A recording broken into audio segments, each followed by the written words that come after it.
All right, what's up, students? Here's the very last of the three for this week, and this is 5.3. 5.3.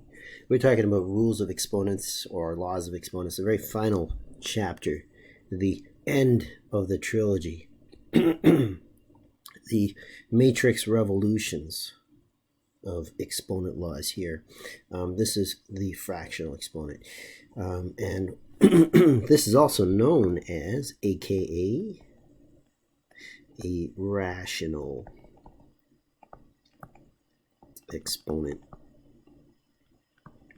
Okay, and what's really going on is here. Let me just. There's a little invasive there. So over here. Yeah. Fix it. Okay. All right. The rational exponent or fractional exponent is when you have a base, right, and its exponent is a fraction. There's actually two steps, and the bottom number in the fraction means a root to that degree. Okay, or if it's a 2, then it's a square root. If it's a 3, it's a cube root. If it's 4, we call it the fourth root, the fifth root, and so forth. And the x is going to be right there. That is a regular exponent applied to that base. So there's actually two steps going on. We just need to handle those two steps and take care of it. All right. I mean, if it's negative, then there's three steps. You're going to see this stuff go down. Let's do it. 25 to the exponent 3 over 2. That is a fractional exponent. What we're talking about here is if we rewrite it, this is the square root of 25. In fact, I don't really need that 2.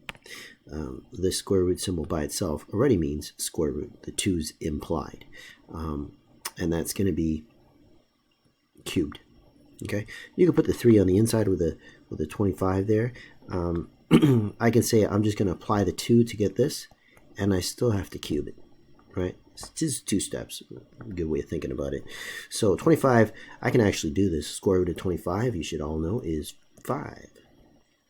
And we're still being cubed, which gives us 125, right? 5 times 5 is 25, and 25 times 5 is 125. No problems. I think somebody might go like, well, am I supposed to square root it first, or am I supposed to cube it first, right? Who's to say? Am I supposed to, use the divide 2 part or the 3 part there? Which one of these parts should happen first? Let's do a flip look.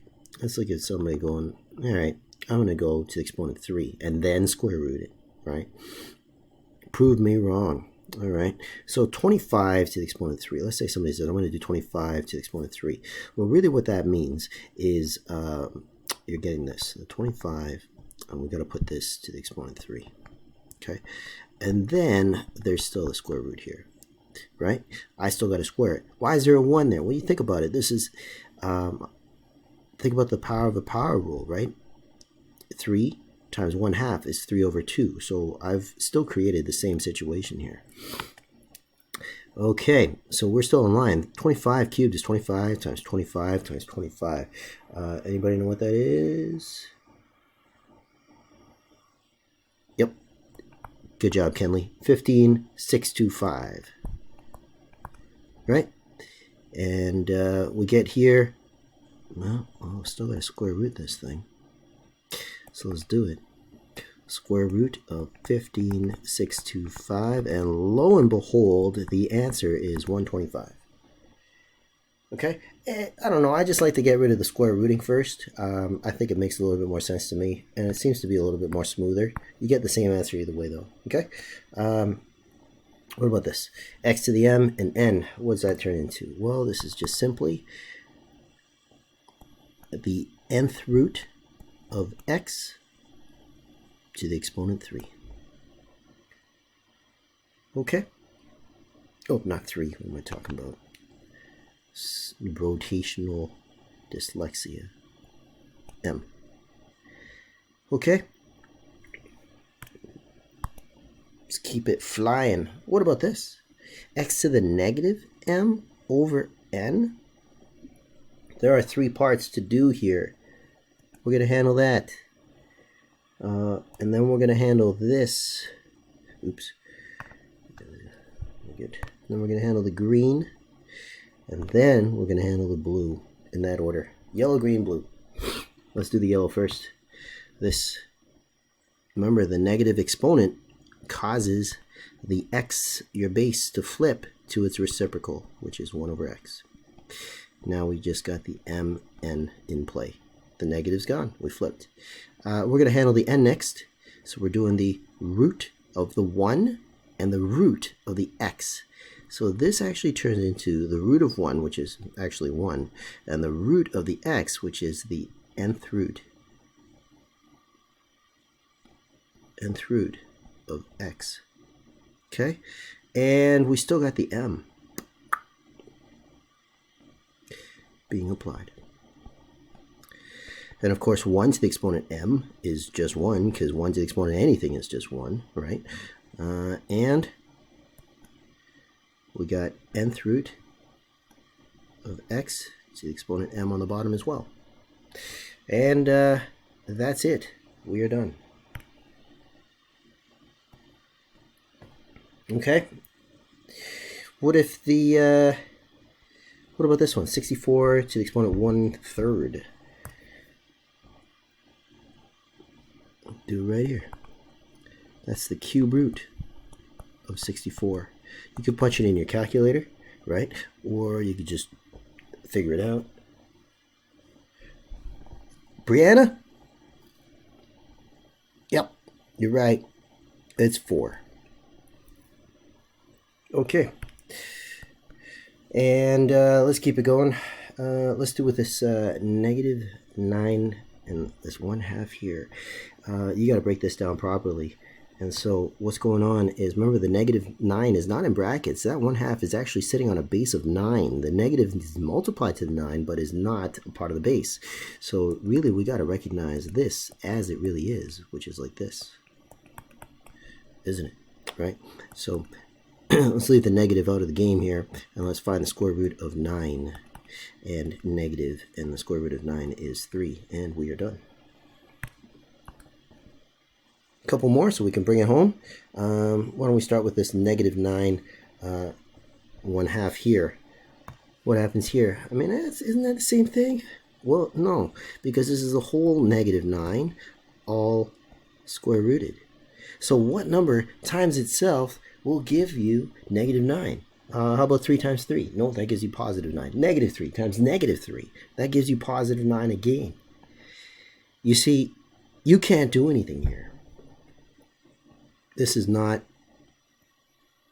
possible, because the same number, be it positive or negative, times itself will always give you a positive answer. This is not possible, okay? Not possible for what we know with real numbers. To be very specifically, mathematically speaking, this actually does have an answer. The square root of 9, negative 9, is actually 3, and root of negative 1, which is negative 1 times negative 1 will give you root of negative 1 times root of negative 1 will give you negative 1 times 3, which is the square root of negative 9. But the real answer, the imaginary answer, is 3 times the square root of negative 1. But that's not really here or there. We just need to see that it's not possible. Okay? You can't square root a negative number, a negative base. Okay? But if you really want to know, 3i actually is the answer there. Last one. What about this? I just said you couldn't square root a negative base, and yet I'm asking you to do it again? Is this possible? Well, some of you guys will say no, it's not possible. Some of you guys who are picking up on it, good job, Sarah. It's actually possible. So let's see it. We are talking about the cube root of negative 8, the whole thing. What times itself again will give you negative 8. And if you think about it, that can actually happen with negative 2. Think about it. Negative 2 times negative 2 times negative 2 actually gives you negative 8. Okay? So when it comes to cube roots, you can actually end up with a negative answer, but square roots you can't. Okay, very interesting. So that's it. Now we got some new IXL stuff for you guys to try. This level L section E1 and level M section L1. That's still got to do with this. That's got to do with what we just talked about, which is these rational or fractional exponents. So give that a shot. A lot of you guys are really liking IXL. I'm seeing your progress, so keep it up. And a shout out to the students that I mentioned as well, because they've been putting in some work. Also, the workbook here, page 79, numbers 1 to 5, is also good practice at that stuff. So you could try it just by doing it by hand. And that's that. You can see how you're doing. And hope you guys are doing great. Fire off any email questions, and I'll get back to you as soon as I can. Some of you guys are getting audio recordings or videos and stuff like that. Talk to each other, and take care.